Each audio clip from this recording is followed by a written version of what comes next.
War. War never changes.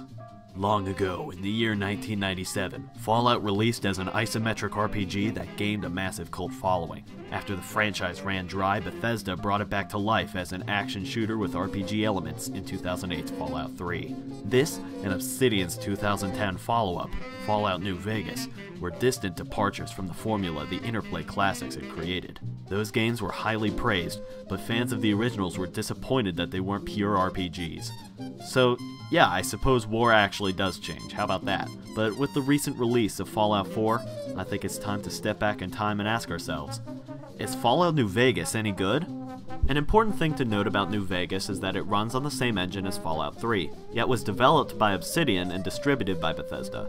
Part of this is surprising because New Vegas is just as buggy and broken as 3, and Bethesda is the one with a less than stellar reputation for their grasp on technology. All throughout, there is a strange contrast in visuals. There's enough color to catch the eye, and the Mojave has some outstanding structures, but like 3 and Bethesda's Elder Scrolls games, it looks better from a distance than it does up close. For example, this grand statue is actually a big pile of junk. I feel like this is a good segue into New Vegas as a game. It barely works and faces the anger of 15 years worth of Fallout fans. But is it really that bad? What does it have to offer beyond constant bugs and crashes? Well, the first thing you notice is that it's very similar to 3.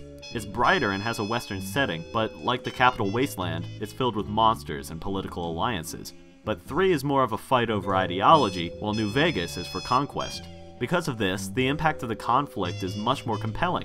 You see how all these warring factions immediately affect residents, and this goes with the new karma system which relates your actions to your interactions with other gangs. There are a few major powers vying for control of New Vegas, as well as several smaller gangs that appear frequently. The mysterious Mr. House currently controls the Strip as a dictator with his army of robots. He preserved Las Vegas as the bombs fell and took control of it again 7 years before the game starts. Then there's Caesar's Legion, a collection of indentured tribes who follow the command of Caesar. They are heavily influenced by the reign of ancient Rome, but more so by the means of corporal punishment than for the birth of the Republic. The closest thing to a legitimate government encroaching on the Mojave is the New California Republic, or NCR.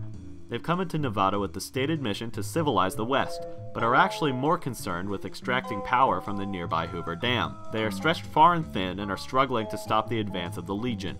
Among the smaller factions are various tribes and gangs. The Powder Gangers overtook the NCR Correctional Facility and use explosives to have a blast in the early part of the game. The Fiends are a band of druggies who attack the NCR near the Strip and have overrun Vault 3.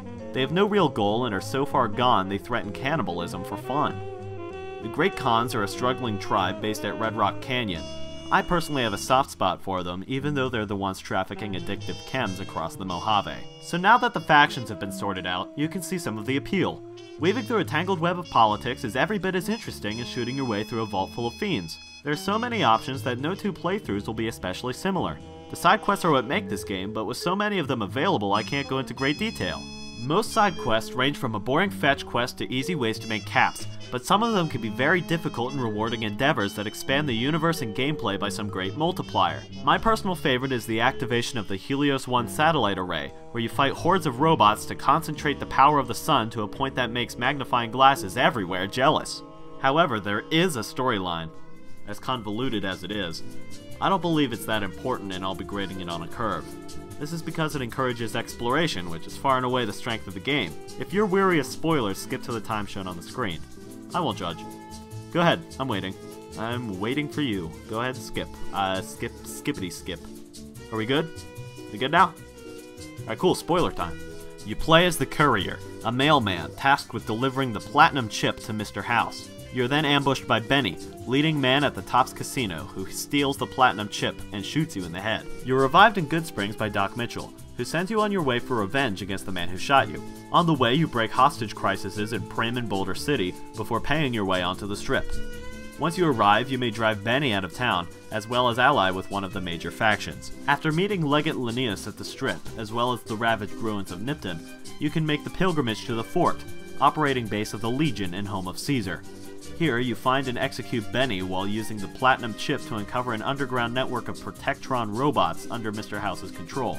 From this point on, you choose the side to support until it all spills into a great battle at the Hoover Dam to determine control of the Strip and the Mojave as a whole.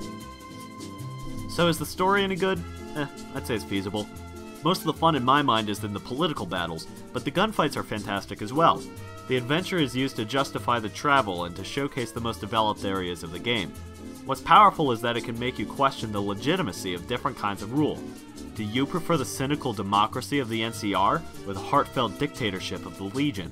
That decision is for you to make, and it's the top selling point in a main story which is otherwise very standard and does its best just to stay out of the way.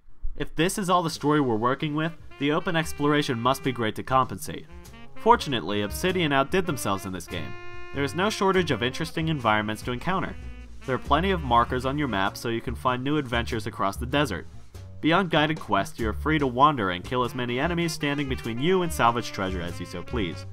Another addition Obsidian made over Fallout 3 was a crafting system to utilize the plants you can now harvest around the Mojave. I don't personally use the weapons modifications very much, but the food crafting is greatly helpful and quite often. Another major departure from 3 came with the change in the leveling system. The system itself is just the same, but it now mixes the gun stats and adds the survival stat to aid the crafting system. In addition, you only receive a perk every other level you reach, so although you have fewer perks, it makes things more difficult and forces you to focus more on how you customize your character.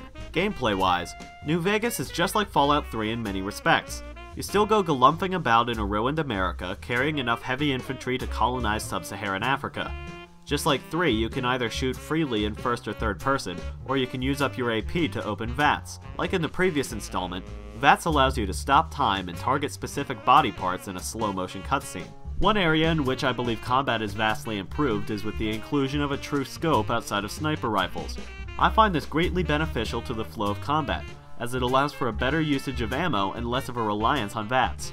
If there are any gripes I have beyond its ugliness and bugs, it has to be with the size of the Mojave. While I love to have such a vast amount of land to roam, it still feels empty between map locations. Obsidian would have been wise to have either condensed the map or to speed up the courier's walk cycle.